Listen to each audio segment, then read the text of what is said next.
अस्सलाम वालेकुम, welcome back to our YouTube channel. Hello guys, उम्मीद करती हूँ कि आप सब ठीक होंगे, जहाँ भी होंगे खैरियत से होंगे। हमारा आज का टॉपिक है व्हाट इज़ पोइट्री। चले स्टार्ट करते हैं।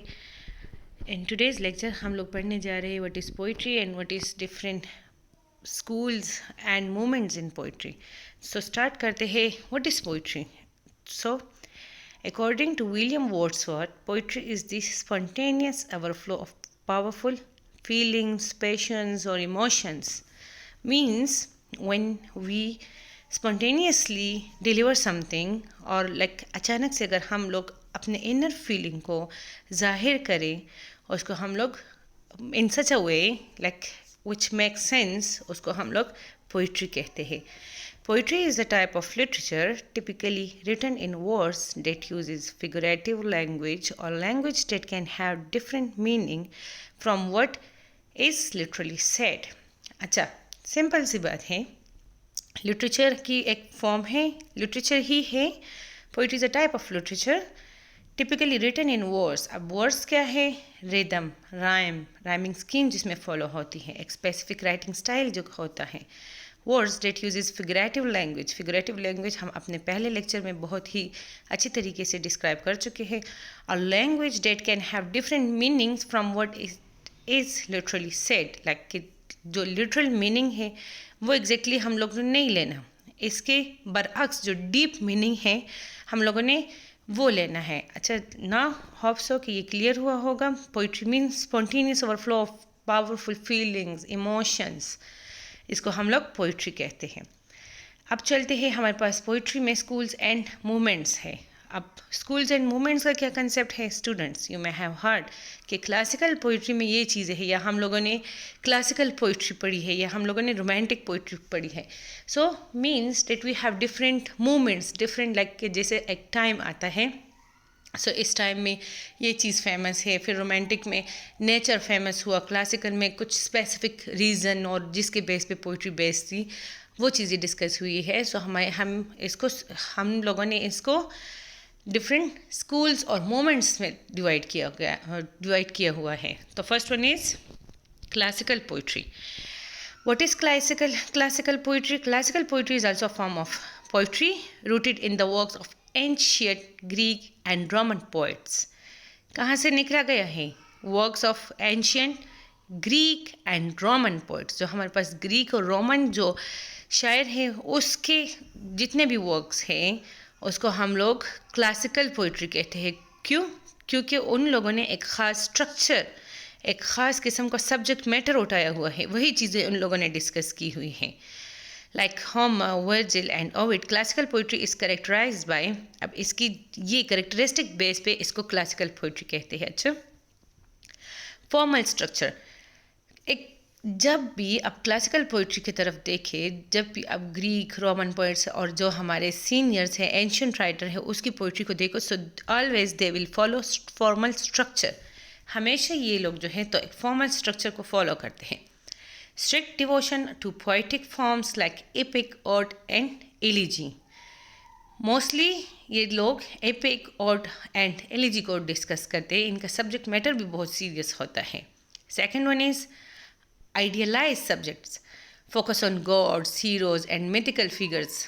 आप लोगों ने देखा होगा कि क्लासिकल पोइट्री में if you are student of English literature, so आप लोगों ने ऑब्वियसली एक्सपीरियंस हुआ होगा कि they believe on God and goddesses and heroes and supernatural elements और mythical figures.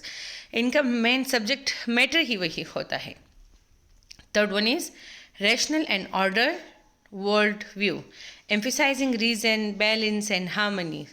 Apart from heroes, focus on God, ये लोग रैशनल बेस्ड चीज़ों को ही डिस्क्राइब करते हैं. Like they emphasise on reason based चीज़ों को ये डिस्क्राइब करते हैं कि हाँ ये अगर ऐसा हुआ so obviously it could have some other like outcome. तो ये जो है तो रीज़न बेस पे ज़्यादातर इनका वर्क है. होप सो कि क्लासिकल पोइट्री आपको क्लियर होगी. Basically they follow strict rules, regulation, subject matter इनका बहुत सीरियस होता है, रीज़न पे बेस होता है. ये हमारे पास इनकी कैरेक्टरिस्टिक्स है. Now second one is new classical poetry. New classical poetry is also form of poetry. emerging in the 17th and 18th century. कब ये फॉर्म में आई? 17 and 18 century. Neoclassical poetry was a revival of classical ideals. Revival हुई, classical ideals की ही revival हुई इसमें. अच्छा, क्या इसकी करेक्टरिस्टिक है? It was characterized by imitation of classical forms. Imitation of classical, वही क्लासिकल के जो फॉर्म्स है पोइट्री लिखने का जो वो अंदाज था वही इन लोगों ने कॉपी किए हुए. इमिटेशन मीन्स कॉपी करना. Imitation of classical forms, use of couplets, heroic couplets and other classical structure. जो उन लोगों का स्ट्रक्चर था, जैसे वो वर्ड्स जैसे कपलेट फॉर्म में लिखते थे, स्टेंजा हीरोइक कपलेट में लिखते थे, वही चीज़ें इन लोगों ने इमिटेशन की हुई है, वही चीज़ें कॉपी की हुई है. Emphasis on reason and order, जैसे हम लोग क्लासिकल में डिस्कस कर चुके हैं, सेम रीज़न एंड ऑर्डर को ये लोग भी फॉलो करते थे. A strong believe in logic, clarity and good taste. Third one is social and moral concern.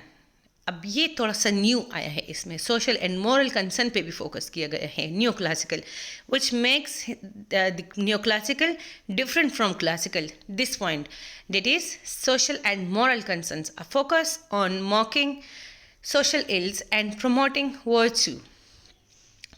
D जो हमारे पास फोर्थ नंबर पे है, wit and elegance, a polished and refined style.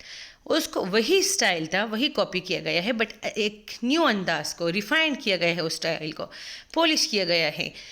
Secondly, इस पोइट्री में, न्यू क्लासिकल की जो poetry है, इस मूवमेंट में writer focus on social ills. उसको मजाक बनाया जाता था कि कैसे सोसाइटी में सोशल इल्स को मतलब हम लोग ख़त्म कर सकते हैं या कैसे ये चीज़ें वाज़ेह है. So new classical writer discuss, not writer sorry, poets discuss those things in their poetry. Hope so कि ये क्लियर होगा. आप चलते हैं रोमांटिक पोइट्री की तरफ. Romantic poetry, a reaction against new classicism. अब ये आया है, रोमांटिक पोइट्री आई है हमारे पास न्यू क्लासिज्म के बाद.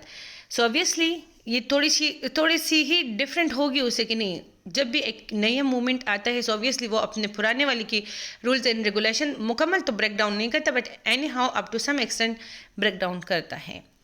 A reaction against neoclassicism, romanticism emerged in the late 18th and early 19th centuries. It's celebrated. Okay, when we heard the word romantic poetry, we can't ignore William Wordsworth and H.G. Coleridge. So romantic poetry, ये तो बहुत ही basic चीज़ है. When romantic poetry or romantic era started, so means one lyrical ballad published 1798. Okay, characteristics क्या है इसकी? First one is individuality and emotion. Personal feeling पे, as we have the examples of William Wordsworth, that is of Lucy Gray. So in that poem he discussed personal feelings and experience of a girl. So individuality and emotion है first one. Always poet, romantic जो poet है, romantic era के जितने भी poet है, वो लोग individuality and emotion को discuss कर रहे थे. A focus on personal feelings and experiences. Second one is nature and the sublime, a love of the natural world and its awe-inspiring beauty. कि कैसे nature हमें कैसे नेचर का हम पे इम्पैक्ट है और हमारे नेचर पे क्या, हमारा तो नहीं है obviously, we are affected. Nature का हमारे लाइफ पे क्या रोल है. So it is also one of the main characteristic of the romantic poetry. Then third one is imagination and creativity, a rejection of reason in favor of intuition and inspiration. Imagination, they don't believe, obviously they believe in reason, but they reject reason. They just talk about the intuition, they just talk about the inspiration. यहाँ पर ये लोग imagination की बातें कर रहे थे. They are not suppose to be कि नहीं हमें रीज़न चाहिए, ये क्यों, प्रूफ क्यों, हमें प्रूफ चाहिए. No, they don't need any sort of justification. They just enjoy their life with nature. Exotic and supernatural elements, a fascination with the mysterious and the unknown. Best example is Kubla Khan or other H.G. Coleridge's poem. So, hope so कि romantic poetry भी clear है. Not last one, it is metaphysical poetry. What is metaphysical poetry? It is not a movement as the other, but anyhow it is part of metaphysical poetry, although not strictly a movement in the same sense as the others. These 17th century English poets, including John Donne and Andrew Marvell, were known for. अब metaphysical movement तो नहीं कर सकते, but anyhow ये एक ऐसा एक new emergence थी इन पोइट्री कि जिसमें डायरेक्टली जो है एक न्यू आइडिया मिला कि कैसे like metaphysical things has been discussed by different poets.